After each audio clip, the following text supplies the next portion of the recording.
যে খবরে নজর রাখতেই হচ্ছে, যুবককে পুড়িয়ে মারার চেষ্টা, গায়ে আগুন দিয়ে খুনের চেষ্টার অভিযোগ। আরো একবার জানাবো, যুবককে পুড়িয়ে মারার চেষ্টা, গায়ে আগুন দিয়ে খুনের চেষ্টার অভিযোগ। দক্ষিণ দমদমের 11 নম্বর ওয়ার্ডের বেদিয়াপাড়ার এই ঘটনা।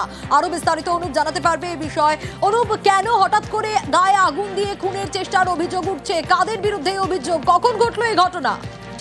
দক্ষিণ দমদম পৌরসভার যে 11 নম্বর ওয়ার্ড বেদিয়াপাড়া এলাকা, সেখানেই মূলত কিন্তু এই ঘটনার সূত্রপাত। এলাকার মূলত পুরনো বিবাদ, সেই বিবাদকে কেন্দ্র করে একেবারে কাউন্সিলর যে অনুগামী 11 নম্বর ওয়ার্ডের যিনি কাউন্সিলর, তার অনুগামীদের বিরুদ্ধে অভিযোগ উঠছে। কারণ অভিযোগ ছিল যে এলাকায় যে পুরনো যুবকের সঙ্গে শত্রুতা ছিল, তারপরেই কিন্তু একেবারে থেকে বেদরক মারধর করা হয় এবং মারধর শুধুমাত্র নয়, তার পরবর্তী থেকে আগুন দিয়ে কিন্তু গায়ে পুড়িয়ে মারার চেষ্টা করা হয়। ইতিমধ্যেই সেই যুবক এখনো পর্যন্ত আরজিকর হাসপাতাল, সেখানে তার চিকিৎসা চলছে। যদিও কাউন্সিলর অনুগামী করে তারা প্রত্যেক করে, যদিও কাউন্সিলর এখনো পর্যন্ত এই বিষয়ে মুখ খুলছে না, তারা কিন্তু অভিযোগ অস্বীকার করছে। কিন্তু এদিকে বললে দেখা যাবে যে এই দক্ষিণ দমদম পৌরসভা যে 11 নম্বর ওয়ার্ড, এই ওয়ার্ডেই কিন্তু বেদিয়াপাড়া এলাকা, সেখানেই কিন্তু এলাকার পুরনো বিবাদ, সেই পুরনো বিবাদকে কেন্দ্র করে কিন্তু উত্তেজনা পরিস্থিতি তৈরি হয়। তারপরে এই যুবকের গায়ে একেবারে আগুন দিয়ে কিন্তু পরিচয় কি?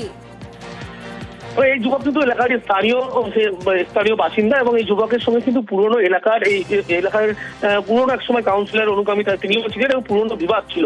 সেই কারণে কিন্তু গন্ডগোলের বহিঃপ্রকাশ বলে এমনটা মনে করা হচ্ছে। যদি পরিবারের পক্ষ থেকে বলা হচ্ছে এরা প্রত্যেকেই কিন্তু কাউন্সিলর অনুগামী এবং তারা প্রত্যেকেই এই ঘটনা ঘটিয়েছে। কাউন্সিলর 11 নম্বর ওয়ার্ডে যিনি কাউন্সিলর, তার অনুগামীরাই এই ঘটনা ঘটিয়েছে। পুলিশের পক্ষ থেকে গোটা ঘটনা ইতিমধ্যে খতিয়ে দেখা হচ্ছে।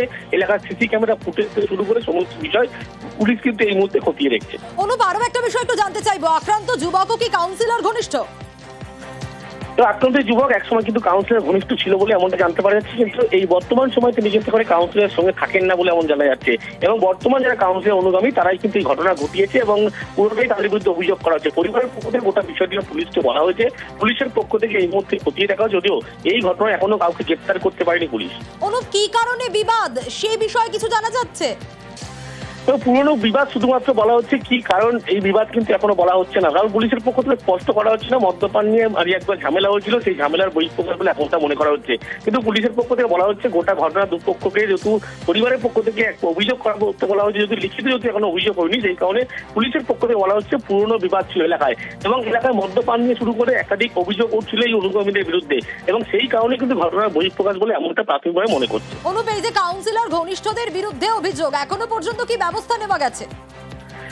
যে কাউন্সিলর 11 নম্বর ওয়ার্ডের কাউন্সিলরের বিরুদ্ধে অভিযোগ, বলতে এখনো পর্যন্ত কোনো রকম পুলিশের পক্ষ থেকে ব্যবস্থা নেই। গ্রেপ্তারের সংখ্যাও কিন্তু কোনোভাবে এখনো পর্যন্ত হয়নি, এমনটাই বলা হচ্ছে।